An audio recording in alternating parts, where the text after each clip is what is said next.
Good morning, evening, afternoon, whatever it happens to be in your side of the world. I'm Pamela Aaralyn. You can find me over at aurareader.com, and as promised, you guys really enjoyed our Raw Uncut series when we used to have it on YouTube.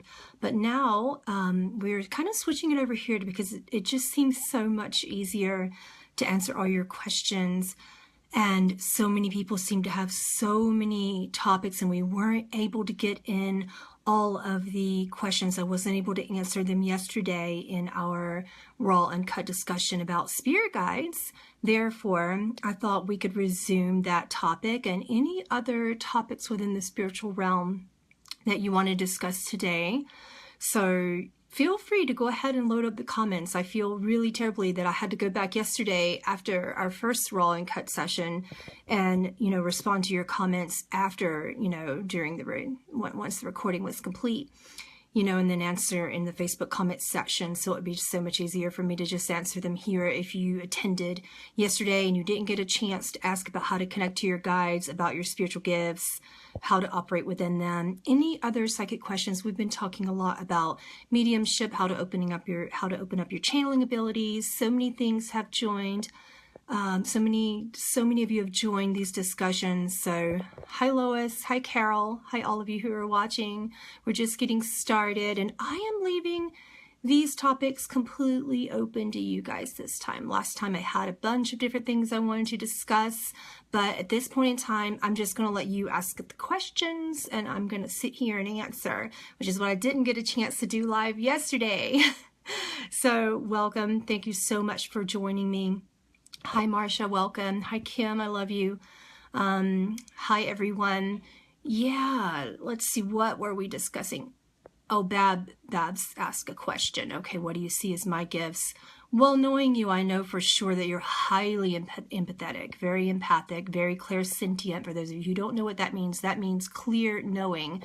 Hi, Kath. Hi, Dylan. Hi, Jenny. Hi, Samantha. Hi, Cameron. Oh, my gosh. So many people. Hi, Lindsay. You guys are so quickly joining. Hi, Jeannie. So yeah, Babs, yours is definitely, from what I've observed about you so far in our spiritual community. I love you too, Cameron. It's clairsentience, and then healing is coming up as within that, is channeled through. So you've got, spiritual gifts come in under like an umbrella. That's how I view them for me when I'm looking at the layers of your auric fields. Yes, Kim, this is where you ask questions. For those of you who don't know, ask them in the comments section and I will respond live. And then you can always watch it later. But back to Babs. Yeah, it comes in, it looks to me when I'm looking in the etheric fields within the aura, it looks to me a little bit like watching an umbrella. You see this up here, like the dominant one, for me it's channeling. And then underneath that would be, healing or telepathy or, in Bab's case, clairsentience, things like that. So for you, it's channeling with healing and clairsentience underneath. Okay, I'm missing some questions. I'm really going to try to get to them this time. Hi, Summer. Your attachment is unavailable. Hello, Sherry. Hi, Anna. I love you. Hi, Sharon. Hi, Tammy. I want your questions. Otherwise, I'm just sitting here talking about my day, and it's going to get boring at some point for ya. What can we do to save the USA? What a loaded question. Can you define save? Jane, I'm going to assume from your general definition thereof, hi, Joanne, that you would mean, you would believe that we would need saving. I urge you, as we're going through, this is a really deep rabbit hole, as we're going through so many changes and shifts, some of you are noticing so many different things, and a friend of mine, David from the group, brought this up, and we just jumped down this rabbit hole so deeply these past few weeks about the Mandela effect. And people were asking me to describe that. And I would like to talk about that a little bit before I answer your question, because you need to understand from a basic level what is happening within the shifts, because Earth began from a third dimensional perspective, and we are currently going through the time and space continuum in a way that would be, if you're looking throughout space matter, it would look a little bit like going through a wormhole, except not as drastic. So what's happening is if this is the wormhole, I might have to put down my phone to describe this to you. If Earth's over here on one side and wormholes start out like this, and then they kind of bend and shift and twist and turn, and all of the matter and energy frequencies within the universe burn and burn off and then recreate themselves. And what's happening everywhere would be, you know, shifts within our bodies, shifts within our minds, shifts within the tectonic plates of the earth. Can you save it? No, you know, to answer your question, but can you help shift it into a fourth dimensional and then fifth dimensional component? Yes, but that starts individually. Humans are not expanding at a rate that is collective. This isn't back in the times of Atlantis and Lemuria. We're not shifting, we're not ascending collectively any further. We are ascending individually. Now is a very exciting time. We're on the threshold of learning how to ascend in an entirely different manner. So with that being said, you know, with your question, what can I do to save the earth? Start in here. Start in your heart chakra. Start here. You know, start individually. Do everything you can to shift your perspective. If you have any fear-based perspectives, fear is the current human conscious collective issue that prevents us from these individual ascensions. Stand out of fear and switch your thought processes before they become fear-based in your emotions, and then create individual actions that contribute to the human conscious collective patterns of fear that hold us in the third dimensional facets. That would be my answer to you. Jonathan has a question. I'm not answering these questions in an order in which they were presented to me, by the way. I'm just answering them in the order that I see them. Let's see. My girlfriend has an entity attached to her, and it greatly corrupts her life in every aspect. How can she get rid of it? She's had it since she played the Ouija board 5 years ago. Oh boy. And you guys are going to ask these rabbit hole questions today, aren't you? This is going to be fun. So don't play with portals that you don't understand. But with that having been stated, please, when it comes to entities, understand her alignment. I would advise her to understand her alignment to that specific entity, and to understand how it causes her to feel. What is her emotional reaction? How is it affecting her life and her emotions? I would need to know that in order to proceed with how to help her, because entities are not always entities. And if they are, this is an interesting thing about the idea of possession, partial possession, entities, things of that nature, demons, whatever you want to call it in your human definitions thereof. I would like for you to understand that they're not always entities, for one.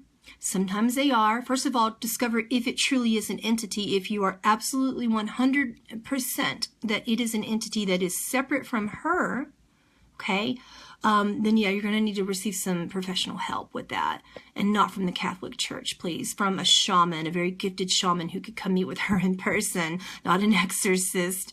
None of that. Someone that she can really align and trust to, that she can align to and trust, and go through some deep spiritual processes where she can reclaim those aspects of herself that she feels the entity attached to.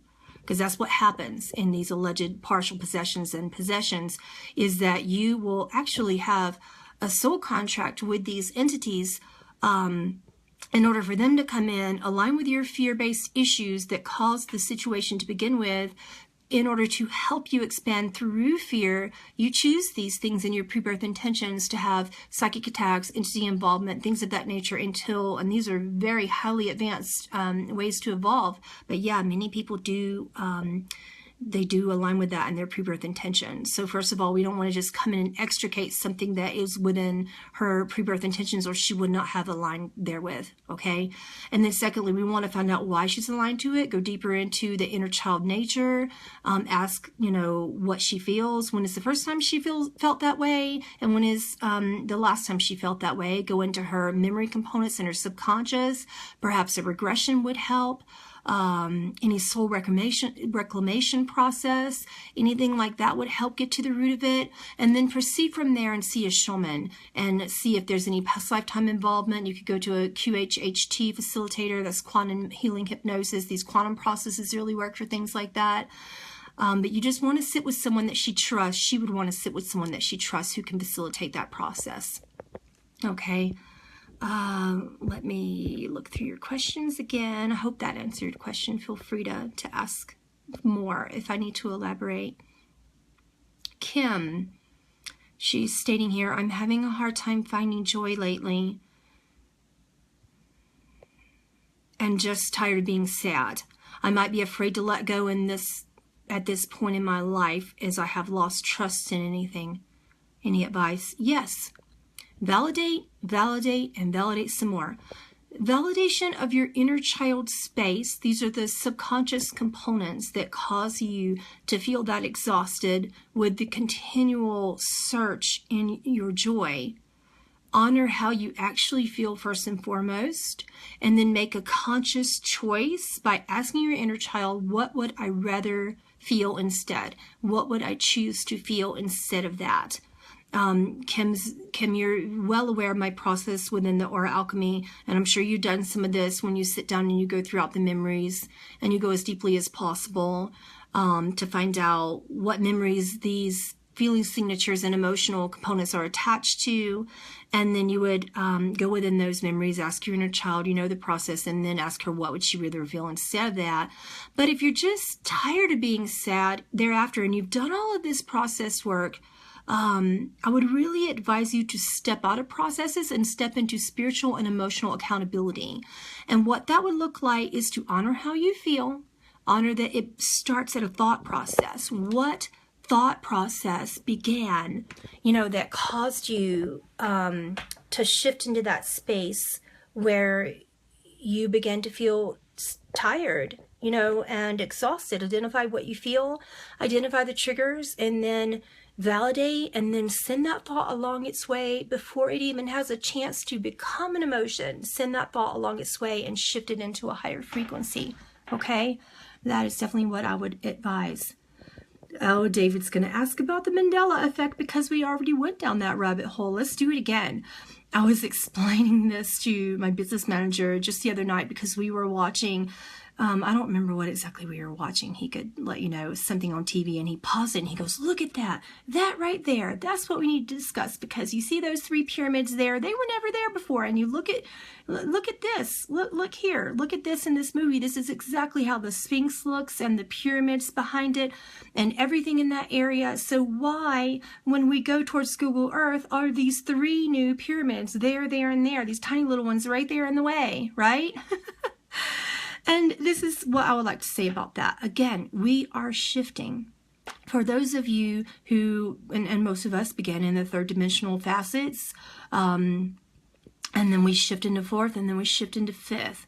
However, because we are shifting individually, for those of us who are in 4th and shifting into 5th, or for those of you who are in 3rd and you just shifted to 4th and you may not know that, what you're going to perceive and experience is a memory of something being one way. And then when you shift into a higher dimension, it has changed in a way that is in alignment with the new frequency. Do you understand? So in other words, these 3 new pyramids that, he's seeing when he looks at Google Earth, because that he has shifted individually into the 4th dimension, he's seeing something that relates to a higher frequency that's more helpful for the planet.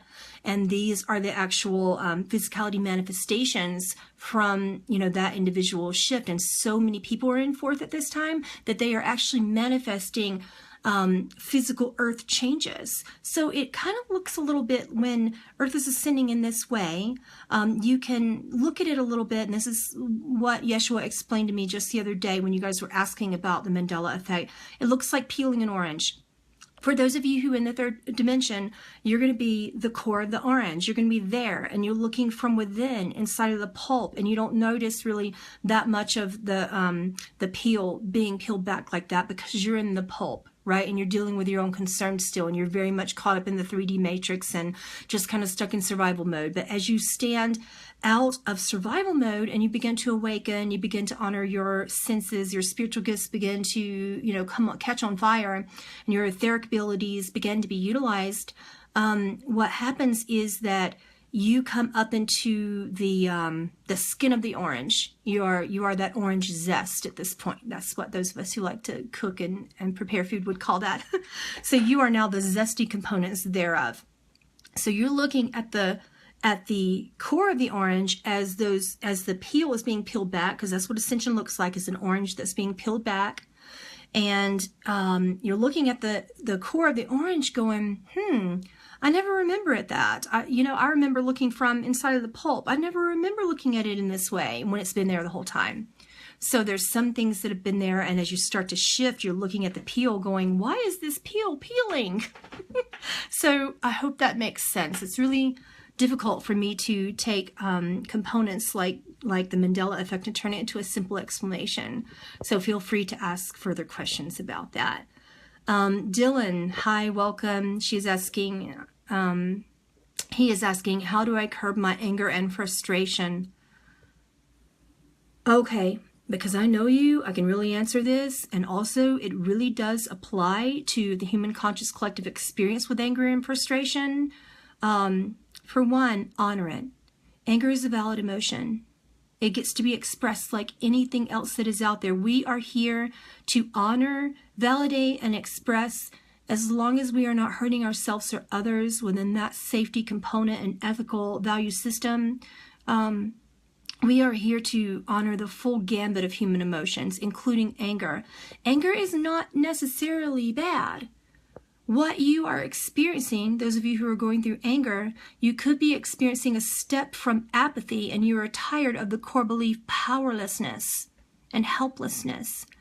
With that being said, anger is better than apathy. Anger is better than grief. Anger is better than any of those really lower frequency emotions that hold you in suicidal tendencies and, what doctors would call mental illness. If you're feeling angry, that is a step closer towards the feeling frequency, the energy frequency and feeling signature of empowerment. So let it happen. Observe it.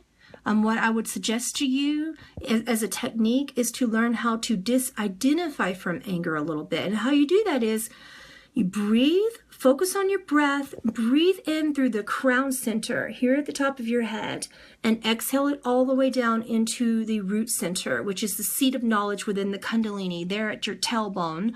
Hold your breath there for a moment. Breathe it back up from the tailbone all the way back up into the crown. But before it gets to the crown, for a moment, I would like for you to hold that prana, hold that energy, hold that breath in the center of your body where you're feeling the most anger. And then upon your exhale, breathe that center of energy around like it's a wheel of light. And upon every exhale, just continue to push that energy center around and around and around. And then expand it as far as you need to into the room in front of you. And then I would like for you to observe how you're feeling. This will help you disidentify from your anger long enough to say, okay, now that I'm focused on my prana, which is my life force, I can understand why I'm feeling this way, how I have a right to feel this way. I understand why I have this emotional reaction now, because you cannot release anger without trying to evolve it into something else. But first you have to validate and experience and breathe through it.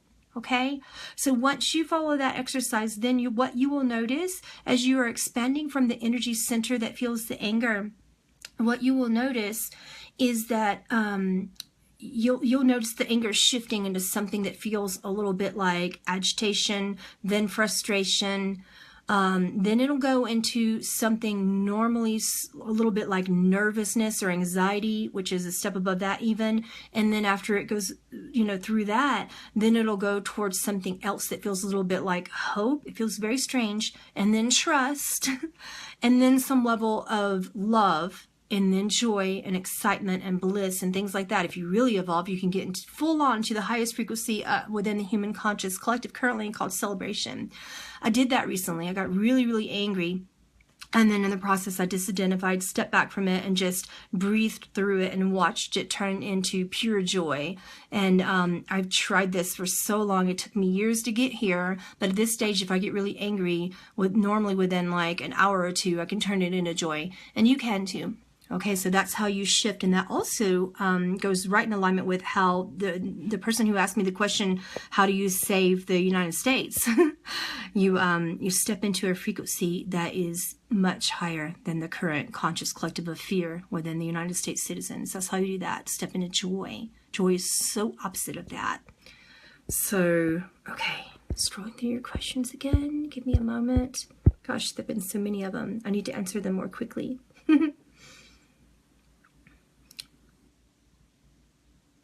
Okay, Tammy says, this weekend, I'm doing my first outing as a clairvoyant since crashing after a really bad trauma. Can you give me any advice on strengthening my skills?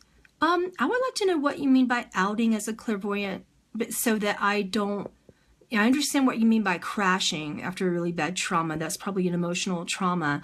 Do you mean you're coming out as a clairvoyant and telling people that you're clairvoyant, or you are also going out, you're also going out publicly and doing something clairvoyantly in front of people for the first time? I'm getting several different possible meanings for that. But insofar as strengthening your skills, trust. Clairvoyance is an interesting thing. And if you're going to do your first public experience out in that component, I would really advise that you meditate first, fast a little bit, not incredibly, just a few hours. Fasting is something that we can talk about if you guys want. I do it before any major channeling. It really helps to clear the mind, body, and spirit of any toxic debris that could, hold you back. So, let's see. What's that ding? That's Jim texting me. Hi, Allison. I'm just saying hello to some of you here. Hi, Brigitta. Thank you for being here. Sharon states, I am still grieving and find it difficult to raise my vibration. I feel so sad and full of despair. Have you tried any inner child work processes, shamanic journeys, soul reclamation? You could try my aura alchemy process. It's on YouTube and on the website under the processes section. If you're really grieving and you've held a space for it and you've allowed others to hold a space for it, which I really do advise, and you still are having difficulty raising your vibration, here are two things. Try some process work, and if you didn't go into that, or if you can't or you don't prefer process work, you can also try this. Do something different. Do you remember? I'm really showing my age right here when I'm giving this little memory. Do you guys remember the workout lady? I think her name was like Susan Powder or something like that. And she had this like blonde, spiky, blondish gray, very white hair. And she was like a hardcore exerciser. And she was always getting on these TV infomercials saying, stop the insanity. Yeah, I grew up and she was one of the people that I noticed was a highly spiritual person. Even as a child, I noticed her right away. And I was like, wow, this lady has the key to manifesting what she desires. And the reason being is because when she notices that she has a pattern, right? Particularly fear-based, grief, it's the same thing. Self-love does not always feel good. I will repeat that. Self-love does not always feel good. Okay, so what Susan would do is she's like, okay, that's a pattern. That is insane. So if I want a different result, why would I continue to do the same thing over and over again? So with grief, what you do is you say, okay, I honor my inner child. I've gone through process work. I've gone to a shaman. I've gone to therapists. I've done all this stuff. I've really worked on that. So you would do something different until your body, mind, and spirit begins to latch on to whatever it is. It feels like throwing spaghetti at a wall and seeing which one will stick. So you keep doing different things that raise your frequency, whether you like it or not. It's not going to feel good. You make yourself do it. During my most difficult stages of depression, I go to my closest friends, and I will say to them, because I do still struggle with it every now and then, and I will say to them, okay, I'm going through it this week. I'm really going through it. Can you please hold me accountable to making sure that I don't remain within my insanity and go deeper and deeper and deeper into that hole? Can you please keep me in a place of alignment to hold me accountable towards, number one, exercise, number two, self-love practices like meditation, getting in a bath full of Epsom salts and essential oils, cooking, or if I can't, just making myself a healthy smoothie, or if I can't do that, just getting a raw apple out of the fridge and eating it just like that. Self-love, self-love, self-love, letting a friend hold a space for it. When I'm in those spaces, the people who love me know it right away, and they come to me and they're like, no, absolutely not. You're not staying in that insanity. You're getting your ASS out of it, and you're moving your butt out of bed. You're getting up and exercising. You're getting up and going to work. You're doing these things, and you're doing it right now. So yeah, that's how you go towards self-love until something sticks. You just keep going because it changes the frequency. That's how you stop that. Self-love, self-love, self-love. Go towards the loving process. Read self-love books. Anything that you possibly can. My current favorite self-love book is Whatever Arises, Love That by Matt Kahn. You know, even though as a strong observer of the English language, that kind of irks me within the title, I got over it and the book was awesome. Hi, Benjamin. Hi, Sharon. Welcome. You're welcome, Sharon. Let me see. Lori has something she's saying here. Hi, Lori. I'm going to need to get a tripod. My guides are saying I have one and I don't know where it is. And they're sitting here saying, you have a tripod. Why are you holding your phone? Facebook shouldn't have made it to where we have to actually have phones for this. Okay, back to Lori's question. Is there a different vibrational level that babies see and hear? Guides and angels. I don't really understand because the structure of that sentence is confusing me. Is there a different vibrational level that babies see and hear, guides and angels, than what we do? Are you saying because of their vibration that perhaps they could hear and see them more than we do? I think that's what you're implying. If you are, yes, that is absolutely true, because they are not operating from their brain center. Babies are born with a fully operative crown chakra, a fully cleansed and aware and undaunted, untraumatized, well, for the most part, unless they're born with birth trauma, that's a different story. But generally speaking, they're born with just pure love and a pure connection to source, wherein they can access that because they haven't been taught otherwise. They haven't been taught logic. They're not going to school. They're not going to church. They're not entering the matrix systems of religion and education and all this stuff where people are saying, oh no, don't see that. You're crazy. Don't do that. That doesn't exist. But the moment they begin to step into otherwise really parents within 3D systems who aren't aware that those things are okay. I'm sure they're very well-meaning, but when you tell a child and you invalidate what they're seeing, right away they begin to question source. They begin to question, their own connection, to divinity. So, yeah, that's, prior to then, of course, they're going to have some better experiences than adults do in regards to keeping that open. Because the moment a child is told, no, don't see that, don't hear that, don't know that, don't feel that, that doesn't exist, they shut it down. They begin to shut down those gifts. Let's see. Jennifer is asking, how do I get myself to stop procrastinating? Yeah. Remember the whole self-love doesn't feel good conversation that we just had? That. But to make it more clearer, do it anyway. Make lists and keep them on your phone, keep them on your computer, keep these same list, of things you want to do. Don't be overwhelming about it, but pick lists for, based upon things that you could do daily. You want to have a list that matches your daily goals, your weekly goals, your monthly goals, your yearly goals, your 5-year goals, your 10, I have all these lists, my 10-year goals. And basically what I do to get past procrastination is, I have these little lists. I haven't been doing this recently because I'm going through a lot emotionally, but what I do anyway is when I can't honor those daily lists that align to my bigger, functions and goals, I will tell people around me and just say, hey, you realize these are my bigger goals. Can you please help me stick to it? And here are my smaller goals. Can you please remind me, because I'm probably going to get distracted by Facebook or whatever. Yeah, I keep lists. That's the best way that I can stop procrastination.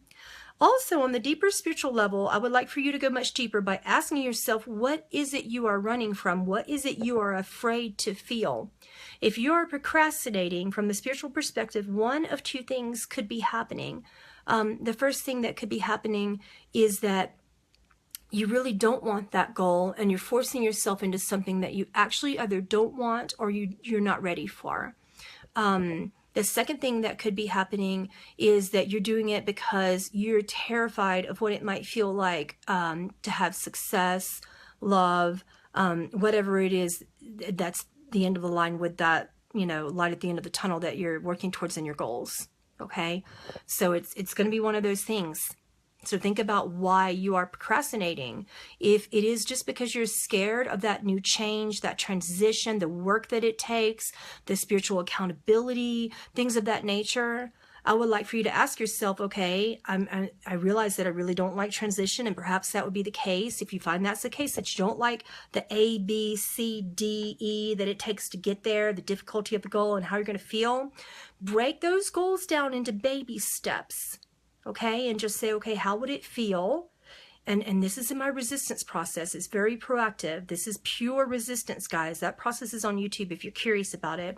It's a pain in the butt process. I created it because, authentically speaking, I am the most resistant person under the face of the sun. And I'm, goodness gracious, I'm a lot better with it. But it used to be absolutely terrible. People would tell me, don't do that. And I would be like, I'm going to do it because you told me not to do it. And I want to explore from that facet of my growth and expansion here. Stubborn, stubborn, stubborn. So essentially speaking, I created this resistance process because it got me away from self-sabotage. And it got me into a place where I could just sort of explore what I might feel when I'm visualizing and then attaching a feeling signature of how it might feel, to honor those goals. So you want to think about what you actually are afraid of and what's so bad about that. That feeling, is it true that that feeling would occur and that you would feel that way? Are you afraid of certain scenarios that would occur if you achieve those goals that you're avoiding? What is it you're afraid of? Is it really that bad? What are you afraid is actually going to occur in very specific scenarios? Again, this is a part of my resistance process. And when you get to the part where you ask, what are you afraid of? Get specific. What is the vision that you're afraid of? Go through it as if it's happening and then just say, okay, it's happening right now. That fear is happening right freaking now, and go through it. It kind of forces you to face that. And then as you're going through it, what happens is you kind of step in the neural pathways. The brain is a tricky mofo. Let me tell you what the brain does. It essentially speaking will latch onto a fear that you've had for a while, normally that comes from childhood, but you're subconsciously aware of it. And it says, ooh, look at that. You're going to get hurt. You're going to fail. You're going to feel this way. You're going to feel that way. And all this bad stuff, right? All these terrible things are going to happen to you. So you better procrastinate. You better be afraid. You better put up an energy wall 10 feet from your body. You better not do that. You better become resistant. You better become stubborn. You better procrastinate. You better do those things because it is a defense mechanism that your brain still believes that you need from childhood. You used to do that as a child. This is a pattern that's continuing. So again, resistance process, break through those barriers, get through what you're actually afraid of, because when you get there, you sneak in between the synapsing patterns where the brain is attaching onto that fear and building a defense mechanism. You sneak in there before it has a chance to latch on and formulate a synapsing pattern and then F up your life.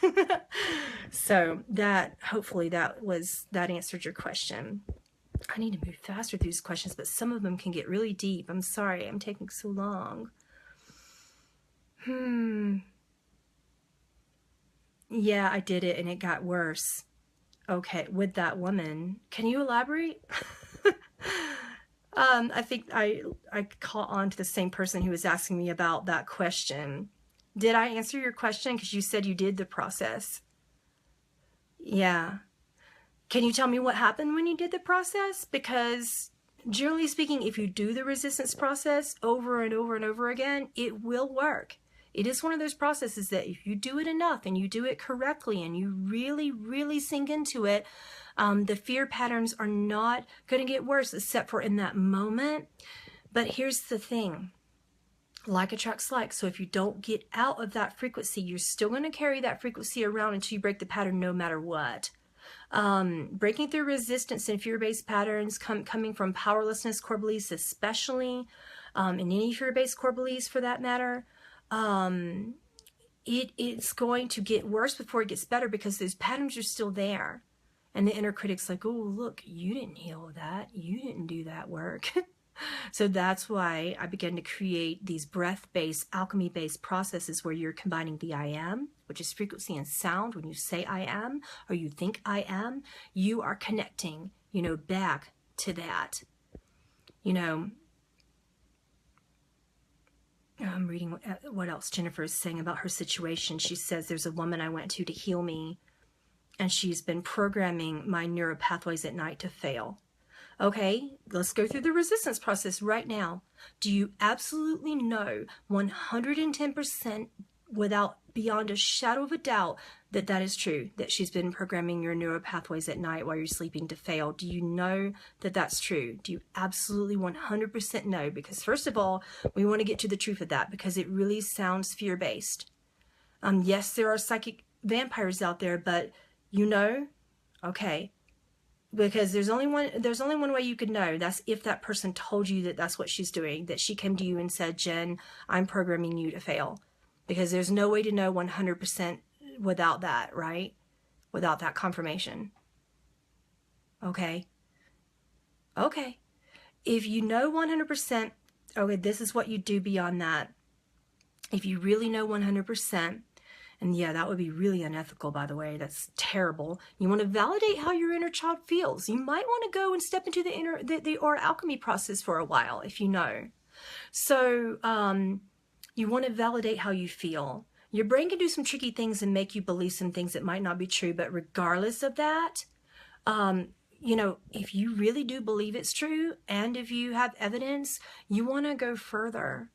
And you want to ask yourself, okay, well, how does that make me feel? When she does that, what is bad about what she's doing? What's bad about what she's doing in that feeling process? And what's bad about feeling this way? What is the worst case potential? And I really want you to get deep with the resistance process. Ask yourself, Jennifer, what is the worst case potential of any possible scary, yucky outcome that your brain can conceive of? This is a brain process, guys. You're facing the brain here, not the mind-centered spirit.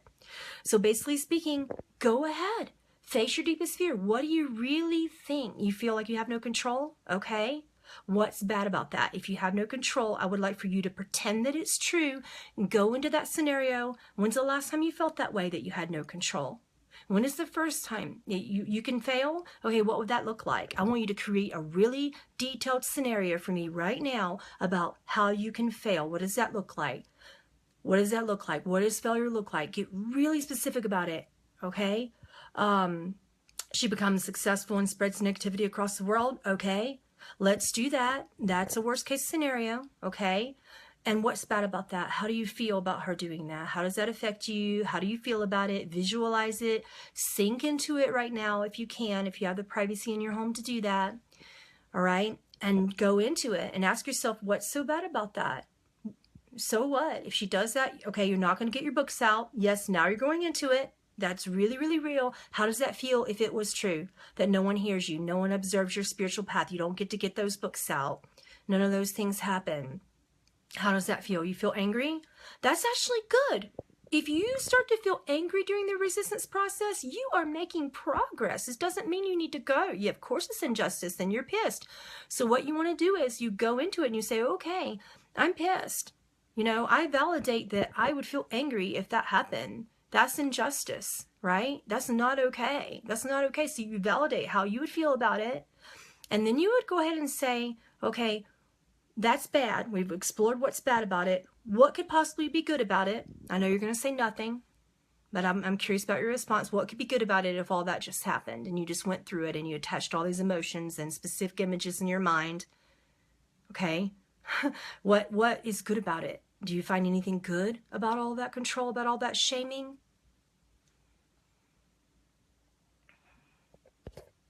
She's thinking. Or she's saying, well, hell no, I don't feel anything good about it. So that's what most people are going to say. No, there's nothing good about it. And if you can't find anything good about it, and this is where I differ from my work in Byron Katie, because I asked that question, your brain won't latch onto that right away. Yeah, what would be good? That's what I ask you. In that scenario that you brought up to me, what would be good about it? It's okay if you say nothing. I want an honest, authentic answer with how you really feel. And then give you a moment to explore it. What would be good about all these things happening to you?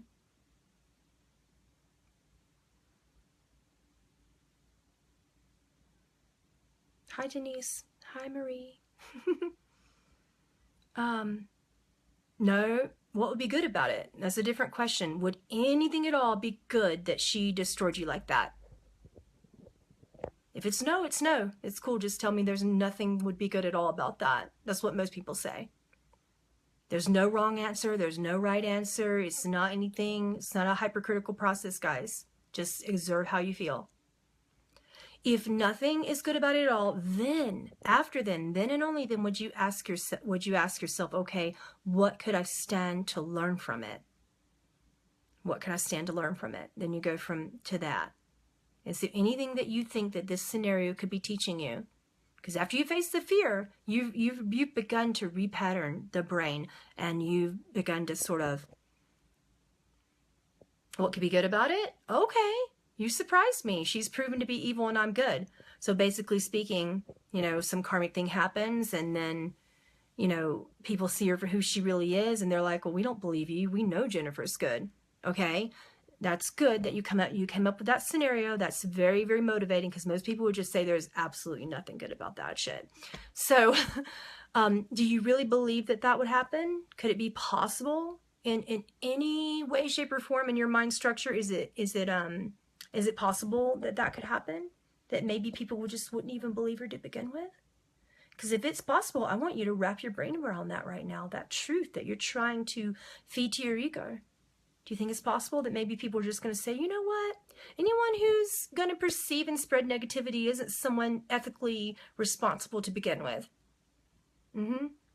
It's happened to me. Many times I had so many fears. So many people have attempted to just absolutely destroy my reputation and throw it under the bus. And when I went through the resistance process, that's exactly where I went with it, Jennifer.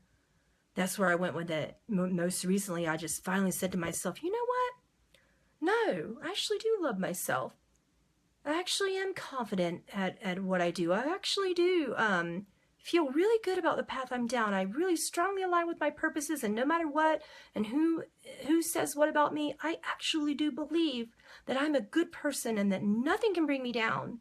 And oh my goodness, that felt so empowering. And so I asked myself at that moment, okay, being that I really believe that, that's where you go forth in that process. You begin to encapsulate that moment, that frequency, that feeling, and then you would start to spin that memory of what just occurred in the former negative memory around, applying the new feeling signature of what it would feel like if that would be the case, Jen. Okay, so then being that you came up with a scenario, she is proven, she's seen for what she is, and I'm seen for what I am is good. So then you would say, okay, how would I feel about that? How would that make me feel? So then ask yourself, how would I feel if that were the case? So yeah, maybe I would feel empowered. I would feel cleansed. Hatred pulls you back. Are you sure that's hatred? Or is that empowerment? People confuse that really, really strongly. To me, I'm not sensing hatred at all. I'm sensing that you're angry and you're frustrated and you're sick and tired of being disempowered. So if that's the case, you're feeling something absolutely different from hatred. Are you positive that it's hatred? You want to stop her? And you want to save the world? You save the world by releasing the need to stop her. Because she's going to stop herself. She's going to stop herself. Her path is going to fall flat. If she truly is that way, her path is going to fall flat. But if you really feel angry, go ahead, go into the aura alchemy process and think about the last time you felt that way. Go into that memory. That aura alchemy process is on my website and it's on the YouTube. Go into that instead. And essentially speaking, you would go through that, and then ask yourself, okay, what would I rather feel instead? Go through these memories and ask yourself, okay, how do I release that? because you don't need to stop her. Believe me, you don't. She's going to stop herself. People like that don't succeed. You may think, looking at the microscopic reality from your external perception and circumstances, you may believe that people like that are going to succeed. They don't. And the more you let it go and step into your power, it's not her you hate. It's not her that you're angry with. You're angry that that happened to you. You're angry that you were in a position to be disempowered when you were doing so well and you were seeking healing, and then someone takes that very vulnerable place and twists it into something horrible. So really think deeper about your true source of anger. And here's another fun little exercise that I use a lot. I sit on a pillow and then I put another pillow in front of me, like directly in front of me, and I pretend that it is the person that I am angry with. And I just let my inner child out, and she goes to town. She will take her own pillow and she will just start smacking that other pillow, and she'll be like, I'm angry at you because you held me back and you talked crap about me and you did this and you disempowered me. You put me in a position that made me feel vulnerable, and then you squashed me in. This is a very recent experience, by the way. You know, you made me believe that you were good and that you were this and you were that, and then you know, basically try to ruin my reputation and did this and did that. And you let that all out. You cry, you scream, you get angry. And you do that if you think she's a nut. Jennifer said she's a nut. Well, okay, then.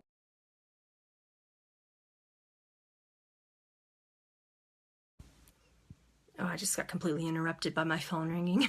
So you would smack her with that pillow and say, okay, she's a nut, right? So that's fine. And you would get mad about that. You're not smacking the person. This is a pretend scenario. A pillow is in front of you and that pillow is that person, and you have your own pillow. And you can put your own pillow down, you can punch the other pillow in front of you, you can throw it across the room, you can kick it, you can tear it into shreds. I kind of advise that you do that in a private setting. That's my only concern. You know, as people kind of going, okay, she's going nuts in there. So do that in a private setting, or at least tell the people that you love that you're going to do it. Then just say, okay, I'm going to do a spiritual process and it's going to seem a little bizarre. So you guys are just going to have to trust me. And then here's the fun part. Turn it around. Every time you did that and you said when you were directing your path towards her and you said, you made me angry, you disempowered me, you made me vulnerable, I want you to turn around and I want you to say it to yourself. I made me feel vulnerable. I disempowered me. I stopped loving me. I put myself in a position where my reputation could be ruined. This is a deeper level of spiritual accountability that you're either ready for or is going to push you all further. Either way, I strongly suggest doing it anyway. Spiritual accountability is a new form of practice that's missing in a lot of teachings. Are you ready for it? Are you ready for it? Just see how it feels. Even if you don't like it, even if you don't like the way it makes you feel, even if you're going to say it disempowers me, do it anyway and just sit with it for a moment. You'd be surprised because it pushes the inner critic out of the way a little bit and pulls you into a soul space where you begin to take spiritual accountability for yourself at a deeper level. Obviously, we know you didn't do any of those things consciously, but anytime you're in a vulnerable position and you give way for someone to take over, you may not know that you're doing it, but you are unintentionally putting yourself in that scenario because you don't know. So you're really mad at yourself. You know, deeper stuff there. You can do it. I believe in you. Okay. Yes, someone said don't let it go. Don't give her your power. That's a great way to look at it because every time you give her that power by trying to stop her, it just feeds it. There's a Native American proverb in the Cherokee tribes, particularly in the Deer Clan. That's the tribe I'm from, by the way. So in the Deer Clan, a lot of the ancestors, spread this message back. I remember it since childhood. And whenever I see it going across in a meme across the internets and the interweb, I kind of get frustrated because sometimes they'll misinterpret what the elders said. But aside from that, it says basically there are two wolves and, they're fighting each other. They're in a battle, and one of them, is angry and frustrated and jealous and all these things, and the other wolf is peaceful and loving and full of light and all these wonderful 5D things. And And they ask the Native American, which one will win? And the elder responds, whichever one you feed. So this is my advice to you today. Don't feed the disempowerment. Don't feed the anger. Whenever I feel someone disempowering me and I know that I'm going to succumb to it, what I do is I create what I call spiritual accountability partners. I live with one of them. So basically speaking, I always say to my closest friends, if you see me disempowering myself, if I'm on the phone with someone who's disempowering me and I continue to sit there and put up with it, could you please come and just sort of shake me up a little bit? Could you please come say something to me that reminds me not to do that? If you see me disempowering myself, can you find some way to remind me that that's not okay? It just happened to me today, by the way. So yeah, accountability is something that not a lot of people are teaching. It really is difficult, but it will completely change your life. Kim says, does punching a pillow, thinking about someone else energetically affect or hurt? No, it doesn't. It doesn't hurt the other person. You're not hurting anyone. This is between you, yourself, and the universe. They are but a reflection of you. And unless you're standing there punching them, then no, you're not hurting them. Someone just asked me, hi, Raina, when will I meet my twin flame? Let's talk about that. The when. Because there's no way to predict that. When you're aligning to call in a twin flame, I want you to ask yourself, number one, are you ready for it? Are you aware of what you want to call in? Because of the spiritual communities, a lot of teachers and psychics and out there that are teaching about the concept of the twin flame, they are teaching about the concept of it in a way, you're welcome, Jennifer. They're teaching about it in a way that is different from what I've observed. They're teaching about it in a way wherein they're defining twin flames as being the absolute twin of you in a way that they're so perfect, they're so loving, you never fight, everything's hokey dokey, all that stuff. If you are not coming into a twin flame relationship fully evolved, it could absolutely rip you apart, layer by layer. Every single core belief that you haven't faced, if you fall in love with someone, it's going to come down and shatter before you. And if it's a twin flame, it doesn't shatter safely. There's a lot of pain that could occur within that. And I'm not telling you to not do it. You're kind of a spiritual badass for wanting to call it in. But, and I have called in, twin flames before. And they were some of the hardest and most beautiful experiences in my life. However, what I decided at some point was to humbly admit that I wasn't ready for that yet. And then I did a different level of wanting to call in a type of, relationship that was immensely different, that actually honored me, that held me to some level of accountability, but lovingly honored how I felt as well. So I called in something different after that, way different. I called in more of a mirror soulmate, which has much more of a statistical outcome that would be lasting for one and less painful for another. Someone said Matt Kahn's video on twin flames explains it well. Yes. Yeah, it really, really does. I do have a video about twins and types of soulmate connections on YouTube if you're curious about my perception on them. But when, I don't know, only you know that. You have to get to the point where you have decided to call that person in and you put actions out there that the universe receives. Timing cannot always be predicted because it is based upon a relative functionality on where you stand in the now. So I could tell you that now, and then 6 months from now, it will have shifted either for the better or for the worst. For those of you who are truly trying to call in a twin flame or a soulmate of any variety, I would like for you to think, and this is kind of like resistance process in reverse. You want to go ahead and visualize what your relationship would be like daily, weekly, monthly. Get really, really serious about it. What do they physically look like? What are they emotionally? What are their personality components? What type of conversations will you have? What type of compatibilities will you have? Will you like the same music? Will you enjoy the same type of food? What type of religion do you want that person to embody and encompass, if any? Do you want them to be a more spiritual person? Think about what you're willing to gain. Cameron just said it so well. What are you willing to gain and what are you willing to lose? Because believe me, there is going to be something. There is going to be something. We are here on earth to expand within the dynamic of relationships. That is why we are here. Otherwise, we would not have been born with mothers. Okay? Let that sink in for a moment. We would not have been born with mothers if we were here just to love ourselves and love ourselves alone. So with that being said, I would like to introduce a book by Elizabeth Gilbert, and this is not a spiritual book. Shocker. This book is called Big Magic. You know, a very close friend of mine put me onto it, and I listened to an interview on YouTube about it, and she explained like a really wonderful spiritual concept. Okay, I'm kidding. It's not.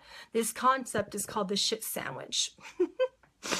And basically speaking, the shit sandwich is what you are willing to take, because there's going to be a shit sandwich to every single, and this quality, high quality spiritual teaching right here. Right? There is the shit sandwich that's involved in every single thing that you do, whether it is a job, a career, how you're going to parent your child, your relationship, whatever it is, there is something that you are going to have to compromise on. Okay? And I went ahead and put it out there in a way where, and this is when you're trying to call in a twin flame or a soulmate, you don't want to say, I don't want this, I don't want that, and please make sure not to send me this and not to send me that. When you're working through your manifestations, please, please, please don't go towards the not, because in the name of the law of resistance, which is a universal law here, what you resist persists, you will get it. The last time I said I don't, want that, I got it full on. And my guides are kind of sitting there like, yeah, you called that in because you said not and don't want. So welcome. A little trick manifestation there. Yeah. So for instance, when Elizabeth Gilbert is talking about this in her interview on YouTube, when someone interviewed her about big magic, someone needs to link that because I'm too busy holding the phone to do links. They've got to really put this on in computers soon and find some way to not have you constantly do this on your phone. But yeah, when I started trying to call in a soulmate, I just started to think about, okay, what is it I'm going to want to compromise on right away? What is it that needs to be perfectly intact? What do I want perfectly intact? There were some basics. There were some very basics like, I wanted exclusivity. I wanted someone who was really good with words, someone who's really able to express, I wanted things like that. But beyond that, there were some things that in my particular manifestation that I'm like, okay, I have to have musical compatibility. Absolutely, this person has to be so much into music, such a frequency related being that they honor my musical taste, my musical style. Another thing I said was I wanted someone to be able to handle me. I am really intense and I needed someone to just dive right in and take that and not necessarily make my intensity worse, but someone who would know how to calm it the freak down, because I can be too much. I can just get very excited about something and just go full on. And I wanted someone that could, in a very respectful way, stand forth and be like, yeah, that's awesome, but have you looked at it from this perspective? Have you looked at it from that perspective? Have you considered this or that? Someone who could sort of challenge me in a loving way without pissing me off. So I want you to get specific about how you're looking to expand, because relationships are about expansions, and that's why we're here. If someone linked the Big Magic video, thank you so much.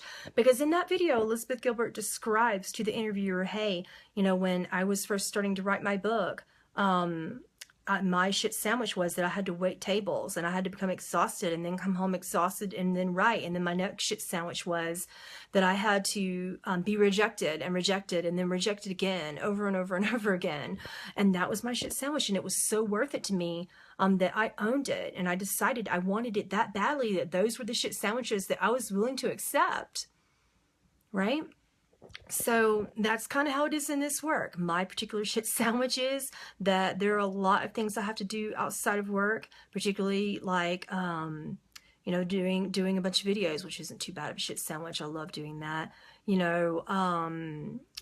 what else is it? It's the technical stuff. Oh my goodness, the technical stuff is such a massive shit sandwich for me because I don't know how to do it, you know, and I just couldn't get past it. So I had to hire someone that could, you know, and that, you know, became a shit sandwich at first, you know, because you pay people, but then after a while it became better and better and better, and my business increased, and then I could afford to pay someone. So those are the things that you will naturally compromise to put you on your biggest path of evolution. Okay. And it's just going to happen. Those aren't sacrifices. There's a difference between personal sacrifice, where you just go in and put yourself in a relationship or job or goal that's going to completely wipe out who you are. And ask yourself, when you're trying to discern the difference between sacrifice or compromise in this capacity. Someone said, I like this shit sandwich metaphor. I don't know if that's what you're talking about. I think it is. I don't know.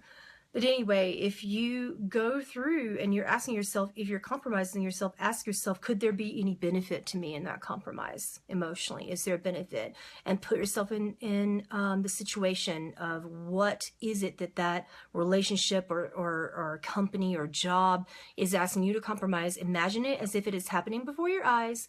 Imagine how you will feel. Make sure you attach a feeling signature to this, because when you're trying to manifest things, you want to see how it feels, not just what it looks like. Manifestation is missing something in that regard very deeply. So go through that, and then you would say, well, how would I feel if I compromise that? And use the word compromise. And if you're going to feel good, if there's some potential outcome in it that might be good for you emotionally, chances are it's not a sacrifice. It might be something that could be healthy and beneficial. So you just need to honestly ask yourself those questions. Let's see. What is discernment as a soul lesson? Discernment isn't a lesson. Discernment is an actual etheric spiritual gift. Surprise. Discernment is a form of gift. It's a subdominant gift that comes along with precognizance and claircognizance. It is a clear form of knowing that is very spiritually relevant. When you have discernment, it is a gift. It means you trust things, you trust your feelings, you trust situations, not necessarily in a good way or a bad way, but you just are able to discern one way or another what's relevant to you and what isn't.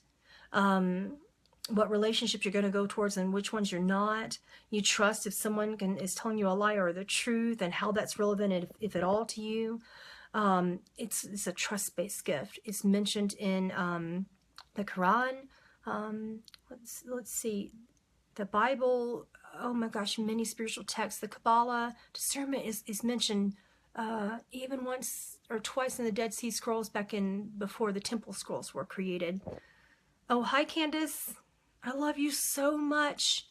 Most gifted and qualified and wonderful quantum healing hypnosis technique facilitator that I personally know, Candace Crawl Goldman. I'm going to give her a shout out. It's newearthjourney.com, I believe. If not, she will correct me. Let's see. Brooke, how do I trust? Do it anyway. Yeah, I know you. I knew you were going to ask me that question even. How do you trust? You try on trust for size. Go through the resistance process prior to making a decision and ask yourself how would you feel if you did that? If you did that, what are the possible bad outcomes? What are the worst case scenario outcomes? What are the good outcomes? What are every possible gray matter scenario outcomes in between that you haven't even considered? Go very deeply into it, and then choose, and then decide. Create an evidence journal. Every single time you trust yourself and then something comes up good from it, write that down. And when you begin, your inner critic begins to thwart you further, you would go back and open up that evidence journal and say, oh, look at all these times that I have proven that I can trust myself, and look at how it turned out. Now I'm wanting to trust myself again. How's that going to go for me? The evidence journal will remind you that you're actually making really good progress. Yes, I love you too, Sharon. Hello. Hi, Jazz. Hi, Sarah. Sarah is asking me, do I think Nibiru is coming? Coming? It's been here. Coming and going and coming and going, and, you know, faster than the speed of light. Like freaking Superman, in and out. Are you kidding? And also, depending upon what particular perspective you are individually evolving towards, or not in your particular spiritual awakening experience and ascension experience here with Nibiru, you will either feel its presence and feel it in fear mode as a bad thing, affecting the gravitational pull in a negative way, or you may view it in a way that is, you know, you feel it, but you kind of don't care. That's where I am about Nibiru right now. I'm like, yeah, okay. Hello. One of the other many things floating by. Big, massive, massive thing. Okay. We've had many earthquakes. We've had many floods. We've had many fires. We've had many catastrophes. If it was going to kill us, it would have done it already. So let's let that go. I'll get that right out of the way. Nibiru's not going to kill you. I would worry more about civil wars and things of that nature, not your governments, not your planets randomly flying by, or in this case, spaceships slash planet. I would worry about yourselves, you know, not in a fear-based way, but in an alignment of what are you going to do about it? How are you going to individually ascend? How are we going to handle things at a local, political, spiritual, and emotional level? So locally, do everything in a way that requires spiritual accountability for your city, your town, your suburb, your province, your family, and then expand from there. Don't worry about Nibiru. Worry about those tiny things that you can actually control from within. And don't worry about who's going to be president. They're just a figurehead. None of them are in alignment right now, believe me. Okay? Worry mostly about yourselves. Start from there. Love yourselves. Love your family. Love your friends. Love your town. Love your neighbor. Step into gratitude. Step into spiritual benevolence. Step into accountability. Give. Roll up your coat sleeves and your shirt sleeves and dig into spiritual responsibility. The lovely Earth Angel Stuart Pierce once told me a story about how he met Mother Teresa one time. I'll never forget this. And he said to me that he was just basically bowing in her presence, and he's so reverent, and he loves her, and he loves what she represents. And he said, you know, I love everything that you do. I love everything that you are. Thank you. However, now is the time when I would like to help. And she looked at him and she said, really? Mother Teresa could be very astute in her time. And he said, yes, really. And she pointed to a room, you know, in the convent or wherever it was she was visiting him. There were a bunch of sick people who were dying, hundreds on their deathbeds. And she pointed to the room and she said, go in there and wash 40 bodies. And you know what he did? And the beautiful, you know, grammatically correct, love man rolled up his silk sleeves, took off his scarf, and dug in and started washing the bodies of people who were dying and holding a loving, compassionate space for them. Contagious diseases too. Not just any diseases. He probably could have gotten, these were ancient ones like dysentery and cholera and things that, you know, could have easily gotten within those coat sleeves if anyone breathed on him or sneezed on him or anything, and he didn't care. He wasn't thinking about that. He wasn't thinking about whether or not it was advantageous to him. He was thinking about the gratitude and the compassion that these souls were, you know, he was trying to do something beautiful and sacred for them by holding us a pure space for passing from the physical. You know, and I said to him, I said, how did you feel about it? And he said, they were teaching me something. They were helping me. I wasn't helping them. Are you kidding? They were helping me. That's the kind of attitude. If you want to save the world, that's the kind of attitude right there that I want you to encompass. Stop thinking about yourself so much. It's okay to go within. It's okay to have all these processes. But once you're done, do them, heal, and then go heal the world. This is the best thing you can do once you've done all these spiritual processes, is go out there and share that journey with the rest of the humans out there who need that love. Okay? Yes, and Cameron just said the beautiful thing about that story is that anyone can visit a hospice in your own community anytime. Absolutely. Keeping it at a local level and going right there. Go to hospice. Go to a nursing home. Volunteer. Go to a hospital. Yeah, I know. I know it's hard, and we're all just, you know, trying to keep the light bills on and doing things. So many people look at me like I'm some glamorous person who's so much better off than you. No, I'm not. 50% of my work is pro bono. Surprise. 50% of my work is me giving. And that is also what I would like to share and spread to you. If I can do it with 4 kids and a busy career, so can you. So can all of you. You can all spread that love and compassion. Okay, I'm going to help the stray cats and dogs. Absolutely. Absolutely. You can go do that too. Yeah, Cameron said watching someone die is important. It's very humbling. You'll learn a lot. Lori said, can you see the gifts that I have? You have some inner clairvoyance going on with precognizance and some subdominant healing abilities. I'm just scrolling through your questions right now. Someone else said I'm going to repopulate the bees. I love that. The bees are so important right now because they are operating on frequencies, and they're not doing so well because the frequency, even though it's getting better and some of them are thriving a little bit more than this time last year, it's still not a place where they can thrive. You know, they can't thrive on the frequency of fear, all the sound pollution that's going on. So if you want to help the bees, think about your own environments. Walk to the store next time as opposed to driving. Take public transport more.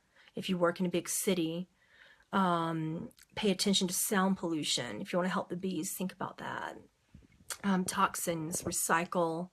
Think about investing in a hybrid car if you do have a car, and then drive less in general. Those are ways you can help with the bees.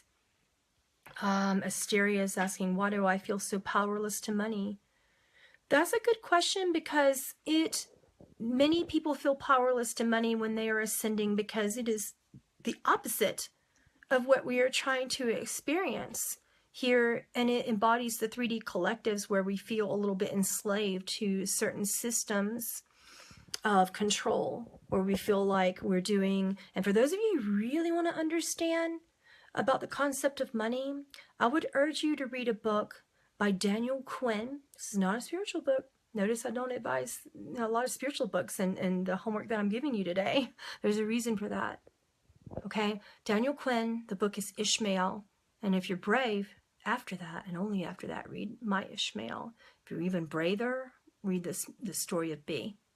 That will explain to you the concept of what's going on, and it'll explain to you from a very logical perspective where your brain can wrap around what's going on in terms of the attack retreat mentality that has happened since the beginning of time.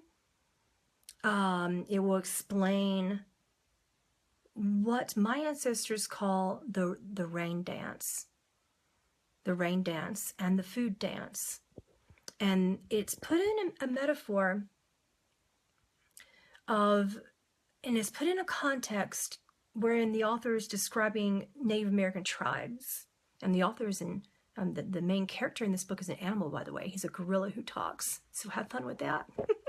And it's about a child who has extreme gifts and who can discovers this gorilla by responding to an ad. So precious. This child is responding to an ad of, I need help saving the world.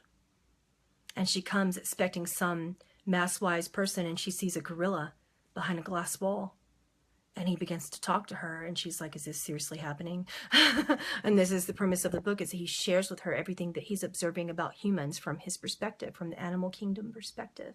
You're going to love this book. It's one of my favorite books of all time. So basically, he describes this thing that's going on with humans that he calls the dance.